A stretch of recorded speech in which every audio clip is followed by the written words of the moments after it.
পরে একটি দোয়া 100 বার পড়ুন, 70 প্রকার বিপদ থেকে আল্লাহ পাক রব্বুল আলামিন আপনাকে হেফাজত করবেন। এবং আল্লাহ পাক রব্বুল আলামিন এটা নবী সাল্লাল্লাহু আলাইহি ওয়াসাল্লামের মাধ্যমে জানিয়ে দিয়েছেন। তিরমিজি শরীফের 3601 নম্বর হাদিসের ভিতর রয়েছে খুবই চমৎকার একটি আমল, ছোট্ট একটি বাক্য, যে বাক্যটা আমরা অনেকেই জানি। বিভিন্ন সময় আমরা বিপদে পড়ে যাই, 70 প্রকার বিপদ থেকে আল্লাহ পাক রব্বুল আলামিন প্রটেক্ট ফ্রম অল অ্যাক্সিডেন্ট, সকল বিপদ আপদ থেকে, দুর্ঘটনা, অ্যাক্সিডেন্ট থেকে আল্লাহ তাআলা আপনাকে হেফাজত করবেন। আমরা অনেক সময় অসুস্থ হয়ে পড়ি, অসুস্থ হয়ে গেলে আপনি এই দোয়াটা পড়বেন, আল্লাহ পাক রব্বুল আলামিন সুস্থতার নিয়ামত দান করে দিবেন। বিপদে পড়ে গেছেন, আপনি এই দোয়ার আমল করেন, আল্লাহ পাক রব্বুল আলামিন বিপদ থেকে আপনাকে উদ্ধার করে দিবেন।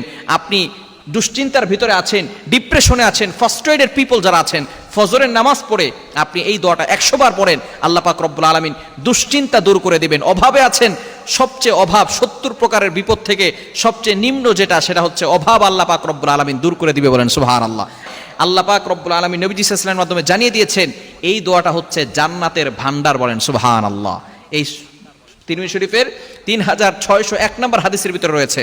নবীজি সাল্লাল্লাহু আলাইহি ওয়াসাল্লাম জানিয়ে দিয়েছেন দোয়াটি হচ্ছে ছোট্ট দোয়া, লা হাওলা ওয়ালা কুওয়াতা ইল্লা বিল্লাহ, লা মালজা ওয়ালা মালজা মিনাল্লাহি ইল্লা ইলাই, লা হাওলা ওয়ালা কুওয়াতা ইল্লা বিল্লাহ ওয়ালা মালজা মিনাল্লাহি ইল্লা ইলাই। এতটুকু পড়লেই হবে, লা হাওলা ওয়ালা কুওয়াতা ইল্লা বিল্লাহ ওয়ালা মানজা মিনাল্লাহি ইল্লা ইলাই। এতটুকু পড়লে আল্লাহ পাক রব্বুল আলামিন 70 প্রকার বিপদ থেকে আমাকে আপনাকে হেফাজত করবেন। কত ছোট্ট সহজ দোয়া, নামাজ পড়ে ইয়াকিনের সাথে যদি আপনি পড়তে পারেন, বিপদ থেকে আল্লাহ উদ্ধার করে দিবেন। সন্তান কথা শোনে না, এটা 100 বার পরে আপনি আল্লাহর কাছে দোয়া করেন, আল্লাহ পাক রব্বুল আলামিন সন্তান কথা শোনে না, আল্লাহ পাক রব্বুল আলামিন সন্তানকে বাধ্য করে দিবে। মেয়ের বিয়ে হচ্ছে না, আপনি এই দোয়াটা পড়েন, আল্লাহ পাক রব্বুল আলামিন মেয়ে বিয়ে দেওয়ার ব্যবস্থা করে দিবেন। অসুস্থ আছেন, এই দোয়াটা পড়ে আপনি আল্লাহর কাছে দোয়া করেন, আল্লাহ পাক রব্বুল আলামিন আপনাকে সুস্থতার নিয়ামত দান করে দিবেন। আমরা বিভিন্ন সময় বিপদে পড়ে যাই, মানুষের কাছে চাই, এমপির কাছে চাই, মন্ত্রীর কাছে চাই। অভাবে পড়ে গেছেন, আপনি অসুস্থ হয়ে পড়ছেন, টাকা পয়সা নাই, অভাবে পড়ে গেছেন, টাকা পয়সা নাই, আপনি মানুষের কাছে যান, এমপির কাছে যান, যে বড়লোক তার কাছে যান। মনে রাখবেন, আল্লাহর কাছে আপনি যত বেশি চাইবেন তত বেশি আল্লাহ খুশি হবে। দুনিয়ার মানুষ দিলে শেষ হয়ে যায়, কিন্তু আল্লাহ দিলে কখনো শেষ হবে না, কারণ এটা জান্নাতের ভান্ডার। লা হাওলা ওয়ালা কুওয়াতা ইল্লা বিল্লাহ, এটা হচ্ছে জান্নাতের ভান্ডার।